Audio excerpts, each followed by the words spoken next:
تو جو کچھ بھی تمہارے پاس ہے وہ سب بھی مٹ جائے گا، یہ مقبولیت بھی چلی جائے گی، یہ اقتدار بھی چلا جائے گا۔ اس لیے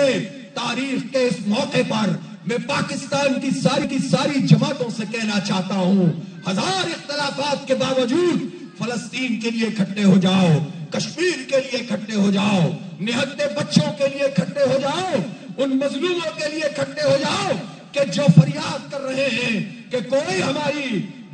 ہمارے لیے اٹھنے والا ہے کہ نہیں ہے۔ اس لیے میرے بھائیوں اور دوستوں، یہ فلسطین کا معاملہ، یہ معاملہ انسانیت کا معاملہ بھی ہے، یہ ایمان کا معاملہ بھی ہے، اور اس لیے بھی یہ ایمان کا معاملہ ہے کہ قبلہ اول کا تحفظ ہمارے فلسطینی نوجوان کر رہے ہیں۔ بعض لوگ یہ کہتے ہیں کہ مذہب کی بات مت کرو،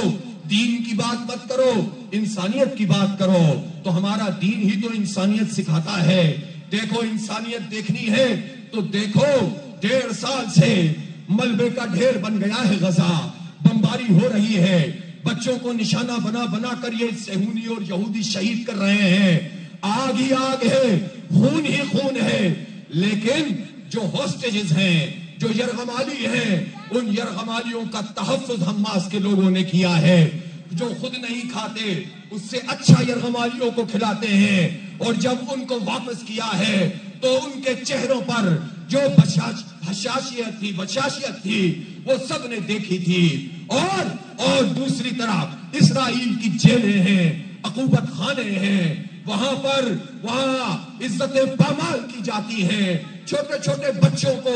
10-20 سال تک انہوں نے قید رکھا ہے، یہ اسرائیل ہے۔ اور دوسری طرف انسانیت، وہ ان کی انسانیت ہے جو حماس ہے، جو اسلام کے نام پر کام کرتے ہیں، جو مجاہد اسلام ہیں، جو مزاحمت کار ہیں، اور دنیا کو بتا دیا ہے کہ یہ اسلام ہے جو انسانیت کا درس دیتا ہے۔ اس لیے یہ معاملہ انسانیت کا بھی ہے، اور دنیا بھر کے باضمیر انسانوں کو اکٹھا کرنا ہے، ان کی آواز میں آواز ملانی ہے۔ بلکہ کہنا چاہتا ہوں کہ حکمرانوں، تم تو غیر مسلموں سے غیرت حاصل کر لو، مسلم حکمرانوں تم تو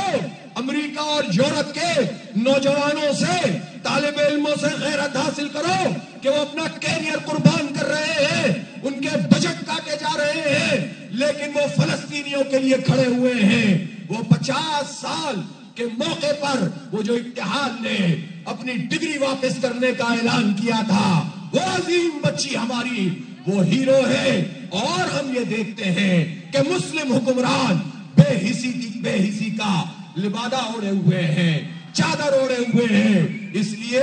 یہ معاملہ ہمارا انسانیت کا بھی معاملہ ہے، لیکن جو صہیونی ہیں وہ عقیدے کی بنیاد پر قابض ہیں، وہ تھرڈ ٹیمپل بنانا چاہتے ہیں، وہ ہیکل سلیمانی کی تعمیر کرنا چاہتے ہیں، وہ مسلمانوں کا قتل عام چاہتے ہیں۔ آج بھی نیتن یاہو نے کہا ہے کہ ہم یہ جنگ بند نہیں کریں گے، اس نیتن یاہو پر دباؤ ڈالنا ہے تو امریکہ پہ دباؤ ڈالنا ہوگا، تمام باضمیر انسانوں کو اکٹھا کرنا ہوگا، پوری قوم میں یکجہتی پیدا کرنی ہوگی، اور پاکستان یہ کام کر سکتا ہے۔ اس لیے اگر حکمران یہ کام نہیں کرتے، حکمرانوں پہ بھی دباؤ بھی ڈالیں گے اور ان کا گھیراؤ بھی کریں گے، اور 26 اپریل کو پورا پاکستان، چترال سے لے کر کراچی تک، پورا خیبر پختونخوا، پورا بلوچستان، پورا پنجاب، پورا سندھ، اور کشمیر کے امیر بھی یہاں موجود ہیں، آزاد جموں و کشمیر، گلگت بلتستان، اس پورے علاقے میں انشاءاللہ مکمل ملکی ہڑتال ہوگی۔ اس کے لیے آپ تیار ہیں؟ یہاں سے جانے کے بعد گلی گلی اور قریہ قریہ، دکان دکان جا کے ایک ایک فرد کو یہ بتانا ہے کہ 26 تاریخ کو اپنا کاروبار بند رکھے، فلسطینیوں کے ساتھ کھڑے ہو جاؤ۔ علماء کرام نے کہا ہے کہ مسلم حکمرانوں پر اور فوجوں پر جہاد فرض ہو چکا ہے، لیکن ہمارے راستے کی رکاوٹ یہی تو حکمران طبقہ ہوتا ہے۔ ہم کون سا جہاد کریں؟ ہم بائیکاٹ کا جہاد کریں گے، ہم ہڑتال کا جہاد کریں گے، ہم سوشل میڈیا پہ لڑیں گے، ہم آواز کو بلند کریں گے، ہم قوم کو متحد کریں گے۔ یہ جو تقسیم در تقسیم ہے، جو قوموں میں ہمیں بانٹ دیا ہے، جو فرقوں میں ہمیں تقسیم کر دیا ہے، یہ اسی لیے ہے کہ کہ جب دین نہیں ہے، اسلام نہیں ہے تو ناانصافی ہے، محرومی ہے۔ بلوچ اپنی آباد کرتے ہیں، پختون اپنے لیے امن مانگتے ہیں، سندھی اپنے لیے نہروں کے خلاف لڑ رہے ہیں۔ ہر طرف کسان، پنجاب کے کسان جاگیرداروں اور حکمرانوں کے خلاف بات کر رہے ہیں، اور ہر طرف لوگ یہ کہہ رہے ہیں کہ ہمیں حق اور انصاف چاہیے۔ انصاف کے لیے ان ظالم حکمران طبقہ جو پارٹیاں بدل بدل کے ہم پر مسلط ہوتے ہیں، ان سب کے خلاف ایک ہمگیر تحریک چلانی ہوگی اور پرامن سیاسی مزاحمت کو آگے بڑھانا ہوگا۔ یہ ہمارا جہاد ہے، ہم اس جہاد کو کریں گے انشاءاللہ۔ ہم فلسطینیوں کے لیے